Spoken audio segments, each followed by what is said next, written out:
Shalom, selamat sore Bapak Ibu Saudara dikasih Tuhan. Hari ini Selasa 13 April 2021. Mari kita belajar kebenaran firman Tuhan ya. Kita awali di dalam doa. Bapa di surga, kami bersyukur atas penyertaan dan pemeliharaan-Mu sepanjang hari. Engkau mencukupkan segala apa yang kami perlukan, dan kami bersyukur kalau saat ini kami ada kesempatan waktu untuk belajar sebagai kebenaran firman-Mu. Urapi hamba-Mu, urapi firman-Mu. Dalam nama Tuhan Yesus Kristus kami serahkan jalannya pemberitaan firman dalam tangan kasih-Mu. Haleluya. Amin. Bapak Ibu Saudara dikasih Tuhan, sebagai orang percaya kita tentu sering menaikkan permohonan doa ya. Ini satu keniscayaan ya. Ada satu permohonan doa yang sering dinaikkan orang percaya, dan itu memang baik ya. Itu memang baik, karena hanya kepada Tuhanlah kita berseru, kita mohon pertolongan. Nah, kalimat doa yang baik, yang cukup baik ini adalah lindungi kami ya Tuhan. Nah, ya, lindungi kami ya Tuhan. Ini kalimat doa yang sangat alkitabiah. Jadi seringkali kita mengatakan hal demikian, lindungi kami, lindungi aku ya Tuhan, lindungi keluargaku, lindungi anak-anakku ya. Ini sering kita naikkan, dan ini tidak salah ya, tidak salah dengan apa yang kita naikkan. Tetapi ketika kita mengucapkan hal itu ya, lindungi aku ya Tuhan, kita harus memiliki pemahaman yang benar, pemahaman yang lengkap ya. Karena gini Bapak Ibu Saudara, Allah itu tidak pernah salah dalam mengambil keputusan. Itu yang harus kita ingat. Jadi Allah Bapa itu tidak pernah salah di dalam mengambil keputusan. Termasuk ketika Dia, Allah Bapa ini, memutuskan untuk melindungi umatnya, untuk melindungi anak-anaknya, untuk melindungi seseorang. Nggak mungkin salah ya. Kalau Tuhan sudah memutuskan, oh anak ini pantas untuk aku lindungi ya, anak ini, orang ini harus dilindungi. Nah nanti Allah Bapa ada banyak cara, ada banyak jalan yang akan dilakukannya untuk melindungi orang-orang yang dikasihi itu. Ada banyak cara untuk melindungi orang-orang yang dikasihi itu. Nah, cara yang diambil Tuhan itu seringkali kita sulit memahami ya. Maka ada pujian yang mengatakan jalanmu tak terselami. Jadi jalan Tuhan itu tak terselami. Nah, yang menjadi perhatian kita adalah, pantaskah orang-orang yang mengatakan lindungi aku ya Tuhan ya, orang-orang yang mengatakan lindungi aku ya Allah, lindungi aku ya Tuhan, pantaskah mereka itu untuk dilindungi? Nah ini yang harus kita pahami. Ini yang harus kita pahami. Karena Tuhan itu tidak mungkin salah kalau mengambil keputusan, menentukan bahwa oh si A harus dilindungi. Tidak mungkin salah.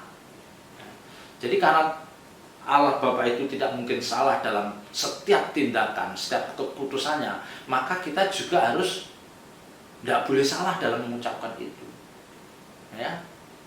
Jangan kita mengucapkan lindungi aku ya Tuhan, lindungi aku ya Bapa, di balik ucapan itu kita punya keyakinan bahwa Tuhan pasti melindungi. Nanti dulu ya, nanti dulu. Karena kita harus, yang kita persoalkan adalah pantaskah kita itu dilindungi oleh Tuhan ya. Ini yang harus menjadi pemikiran kita ya. Jadi jangan asal kita mengucapkan kalimat doa seperti itu, tapi kita tidak tahu tuntutan di balik ucapan doa kita itu ya.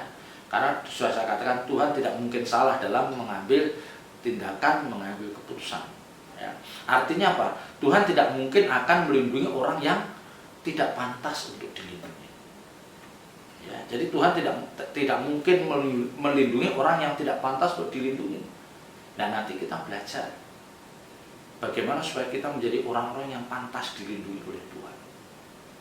Kalau kita lihat di dalam Amsal 29, Amsal 29 ayat 25 dikatakan, takut kepada orang mendatangkan jerat, tetapi siapa percaya kepada Tuhan dilindungi. Ya. Dilindungi.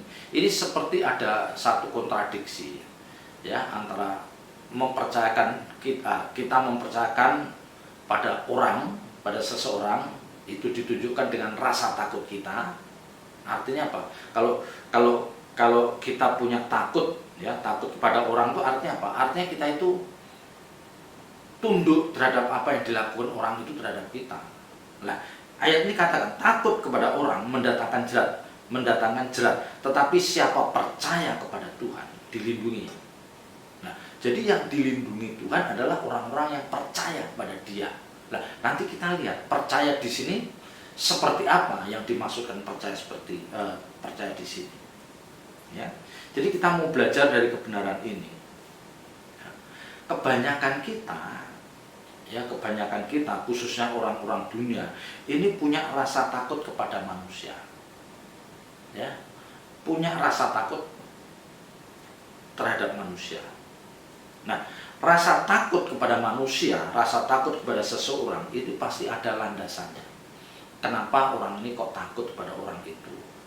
Ya, pasti ada landasannya, ada alasannya. Ya, mungkin karena orang yang ditakuti itu adalah orang yang memiliki kedudukan tinggi. Dia yang memiliki kekuasaan.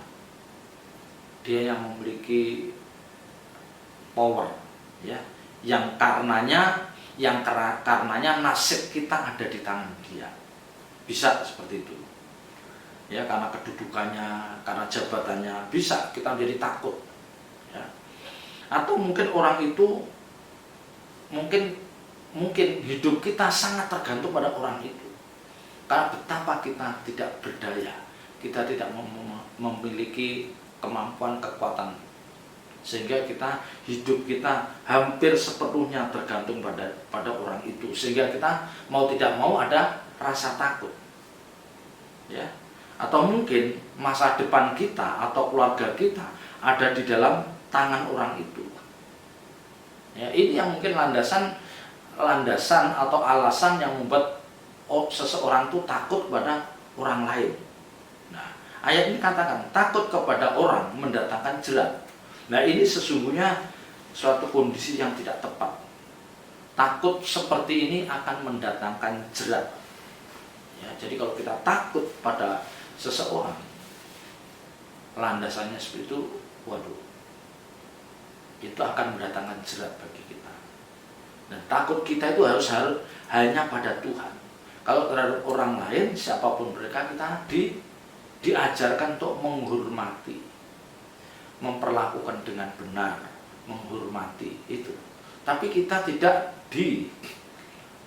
diajarkan untuk takut secara absolut, mutlak, takut pada seseorang. Sehingga akhirnya hidup kita seperti kita gadaikan. Kita nggak memiliki hak hidup lagi, dan hak hidup kita ditentukan oleh orang lain. Padahal yang benar adalah apa? Yang benar adalah kita takut pada Tuhan, karena hak hidup kita memang kita serahkan di dalam tangan Tuhan yang penuh kuasa itu. Nah, itu yang benar.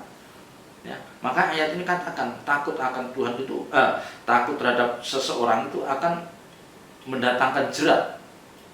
Ya, artinya kita dipaksa tunduk terhadap orang lain karena suatu hal. Nah, substansi dari rasa takut itu, ya, jadi pengertian rasa takut itu kan sesungguhnya ketika seseorang ada dalam penguasaan pihak lain. Jadi ketika seseorang itu ada dalam penguasaan pihak lain, nah mereka nggak ada pilihan kecuali ada rasa takut di dalam orang itu. Ya. Jadi orang itu mau menyuruh apa kepada kita nggak ada alasan untuk menolak, tidak ada alasan untuk mengatakan tidak. Jadi kita harus menuruti apa yang dia mauin, ya. Kita harus menuruti apa yang dia mauin karena kita takut sama dia. Nah, ini yang dikatakan tidak pantas, ini mendatangkan jerat. Kalau orang itu mengerti kebenaran, kalau orang itu dewasa rohaninya, masih mending. Kalau orang itu orang yang kualitas manusia batinnya tidak membanggakan, atau mereka masih orang-orang yang sangat duniawi, waduh, ini benar-benar menjadi jerat bagi kita. Ya, di satu sisi kita tidak bisa menolak permintaan orang itu, tapi di sisi lain kita mengerti bahwa apa yang kita lakukan itu salah. Nah, maka Alkitab tidak mengajarkan kita takut pada seseorang, siapapun mereka. Ya, siapapun mereka, karena kita hanya takut pada Tuhan. Ya, takut pada Tuhan, karena Dialah yang memiliki segala kuasa baik di bumi maupun di surga. Ya, kalau orang lain mungkin kita takut, ya dia tuh oke, dia taruhlah punya kekuasaan, paling dia hanya bisa membunuh jiwa kita, tidak bisa membuang ke api kekal. Tetapi kalau Tuhan tidak hanya bisa membunuh jiwa, tapi juga bisa membuang ke api kekal. Jadi takutlah akan Dia yang tidak hanya bisa membunuh jiwa, tetapi juga bisa membuang ke api kekal. Nah, itu yang harus takut. Nah, ini Bapak Ibu Saudara, ya. Jadi kurang tepat kalau kita takut pada seseorang hanya karena misalnya kita takut karena masa depan kita, menurut pandangan kacamata kita, wah, masa depan kita akan suram kalau kita tidak tergantung pada orang itu. Wah, kalau punya konsep berpikir seperti ini sudah melecehkan Tuhan, ini merendahkan Tuhan. Ya, kalau sampai kita berani mengatakan, waduh, masa depan kita akan suram, kita nggak punya harapan, nggak punya pengharapan kalau tidak ditolong orang itu, ya, kalau tidak bergantung pada orang itu, ini salah besar. Ya, ini seperti mendewakan manusia, menyejajarkan manusia dengan Tuhan, itu salah besar. Ya, sehingga akhirnya kita takut pada orang seperti itu. Nah, ini yang tidak pantas, ya, yang tidak diajarkan dalam kekristenan. Ya, tetapi siapa yang percaya kepada Tuhan dilindungi. Nah, ini kalimat yang sederhana tapi penuh dengan makna. Tapi kita, ya, tetapi siapa percaya kepada Tuhan dilindungi. Tapi kita jangan mengartikan percaya di sini dengan pengertian yang dangkal. Karena kita ingin dilindungi, wah, kita percaya pada Tuhan nanti dilindungi. Nah, percaya di sini harus punya muatan yang benar. Jangan percaya di sini hanya diwakili oleh ucapan bibir kita. Aku percaya padamu Tuhan. Aku percaya. Ya, percaya yang hanya ada di ucapan bibir. Ya, percaya di sini, pengertian percaya di sini tidak cukup diwakili dengan ucapan bibir atau tindakan-tindakan ringan, ya, tindakan-tindakan ringan yang tidak bermakna. Tidak bisa diwakili seperti itu. Tetapi percaya di sini muatannya harus dalam, yaitu diwakili oleh seluruh peragaan hidup kita. Ya, seluruh peragaan hidup kita yang kita lakukan itu yang tidak melukai hati Tuhan. Ya, yang tidak melukai hati Tuhan. Atau percaya di sini harus diwujudkan dalam seluruh peragaan hidup kita, apapun yang kita lakukan. Dasarnya adalah karena kebenaran firman Tuhan. Ya, kebenaran firman Tuhan. Ya, mempercayai, ya, landasannya karena kita percaya bahwa yang kita lakukan itu juga yang dikehendaki Tuhan. Nah, ini percaya yang benar. Jadi orang yang mengatakan percaya pada Tuhan, pasti dia harus bisa membuktikan bahwa peragaan hidupnya itu sesuai dengan kehendak Tuhan. Ya, karena percaya itu artinya apa? Mempercayakan hidup seluruhnya pada Tuhan.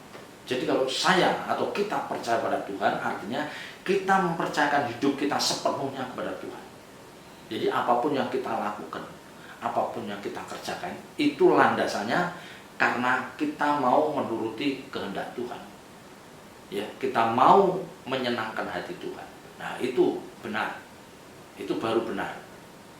Ya, baru orang-orang seperti ini yang pantas dilindungi. Ya, jadi Tuhan melihat, Allah Bapa melihat, oh, orang ini setiap apa yang dia lakukan, setiap apa yang dia kerjakan, itu membuat hatiku bersukacita. Ya, dari ketinggian di tahta Bapa melihat bahwa itu menyukakan, itu menyenangkan hati. Tuhan akan mengatakan hal itu. Nah, orang-orang seperti itu yang pantas untuk dilindungi. Ya, jadi ternyata tidak mudah orang untuk dilindungi Tuhan, itu nggak mudah. Ya, asal percaya loh. Percayanya seperti apa? Ya, percayanya seperti apa? Percaya di sini muatannya muatannya harus dalam, dan itu ditunjukkan lewat keragaman hidup kita secara menyeluruh, baik perkataan kita, perbuatan kita, keputusan kita, itu semuanya ada dalam koridor kebenaran firman Tuhan. Baru orang-orang seperti ini mendapatkan jaminan perlindungan dari Tuhan. Nah, ini yang saya katakan, inilah orang-orang yang pantas dilindungi Tuhan, karena mereka adalah orang-orang yang menghormati Dia, memperlakukan Dia dengan benar. Ya. Nah, yang kedua, Bapak Ibu Saudara, ketika Bapak Ibu Saudara orang percaya mengatakan lindungi aku Tuhan, nah, lindungi aku Tuhan, pasti dari dalam lubuk hati kita yang paling dalam, kita mengakui bahwa kita ini orang yang terbatas kemampuan kita. Ya. Jadi kita menyadari bahwa kemampuan kita terbatas, kita tidak dapat jalan sendiri. Ya, seperti sebuah pujian katakan, ku tak dapat jalan sendiri, Tuhan tolonglah aku. Nah, ini menunjukkan bahwa orang-orang yang mengatakan lindungi aku Tuhan karena aku tidak mampu, tidak kuat berjalan sendiri. Ya, ini orang-orang yang mengandalkan Tuhan. Ya, dia menyadari bahwa kemampuan dia itu terbatas. Ya, sekalipun mungkin secara kenyataan dia seorang raja, dia seorang pemimpin besar, ya, yang di kanan kirinya ada banyak pengawal, ada banyak pasukan yang menjagai. Tetapi kalau dia dasarnya adalah orang-orang yang takut akan Tuhan, dia akan tetap mengatakan lindungi aku ya Tuhan, lindungi aku ya Tuhan. Ya, jadi ucapan lindungi aku ya Tuhan itu landasannya, dasarnya dari dalam lubuk hati kita yang paling dalam mengatakan bahwa saya ini terbatas kekuatan. Sekalipun di kanan kiri ada pasukan pengaman yang melindungi kami, tapi tetap perlindungan dari Tuhan itu sempurna. Nah, inilah orang-orang yang menghormati, memperlakukan Tuhan dengan benar. Ya, termasuk nih Bapak Ibu Saudara, termasuk ketika Bapak Ibu Saudara dalam kondisi yang baik, bahkan sangat baik. Secara keuangan Bapak Ibu Saudara tidak kekurangan, ya, masa depan cerah, anak-anak baik, ya, pokoknya semuanya running well. Tapi tetap Bapak Ibu Saudara sebagai orang percaya yang mempercayakan hidupnya kepada Tuhan, kita tetap di dalam doa, Tuhan lindungi aku, lindungi aku. Ya. Tapi dibalik ucapan Tuhan lindungi aku itu kita juga menjadi orang-orang yang berjaga-jaga, bukan menjadi orang yang selebor, bukan menjadi orang yang ceroboh. Enggak, kita tetap ada perlindungan, tetapi dibalik semua itu kita mengandalkan tangan Tuhan yang penuh kuasa. Nah, ini yang baik. Ya. Jadi dalam keadaan kita berjaya, ya, dilihat secara mata jasmani, orang lain akan mengatakan, wah dia mah enak, enggak memerlukan apapun, serba kecukupan. Tapi kita tetap bisa menaikkan pujian, lindungi aku Tuhan, lindungi aku. Nah, ini ucapan yang tulus, ya. Seperti Tuhan Yesus di dalam Yohanes pasal 17 ayat 15. Ya. Yohanes pasal 17 ayat 15, Tuhan Yesus mengatakan, Yohanes 17 ayat 15, aku tidak meminta supaya engkau mengambil mereka dari dunia, tetapi supaya engkau melindungi mereka daripada yang jahat. Ini doa Tuhan Yesus untuk murid-muridnya, ya. Doa Tuhan Yesus untuk murid-muridnya supaya Bapa engkau melindungi mereka dari yang jahat, ya, dari yang jahat.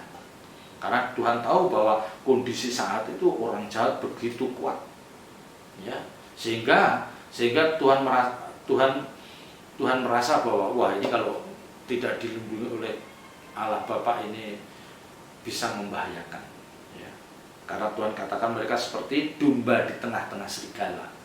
Ya, ibaratkan melepaskan domba di tengah-tengah serigala. Domba itu suatu hewan yang tidak memiliki kekuatan apa-apa, sementara serigala itu suatu hewan yang menunjukkan memiliki kekuatan fisik yang ganas memangsa, ya, memangsa binatang lain. Nah, ini dikatakan lindungi dari yang jahat. Nah, yang lebih penting lagi, Bapak Ibu Saudara, yang lebih penting, yang ini seringkali tidak kita sadari, kita juga harus bisa mengatakan, Tuhan, lindungi aku dari diriku sendiri. Ya, lindungi aku dari diriku sendiri. Nah, ini begini Bapak Ibu Saudara, karena kita ini kan kadang-kadang tidak stabil. Ada manusia lain di dalam diri kita yang seringkali membuat kita itu salah melakukan tindakan, seperti dikatakan di dalam Roma 7, ya,